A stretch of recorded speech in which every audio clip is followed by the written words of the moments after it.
Fuji keceplosan sebut soal statusnya dengan Tarik Halilintar saat digoda pria. Ia katakan hargai cowok saya. Adik Bibi Andriansyah, Fuji dan Tarik Halilintar dikabarkan menjalin hubungan.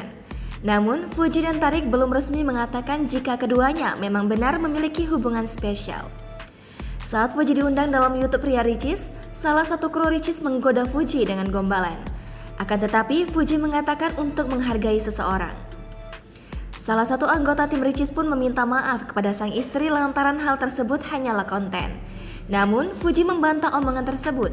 Hal ini meluruskan omongannya yang mengatakan agar ia menghargai seseorang. Fuji mengatakan kepada salah satu tim Ria Ricis jika perlu hargai sang kekasihnya. Tim Ricis pun sontak terkejut dan mempertanyakan hubungan Fuji dengan Tarik.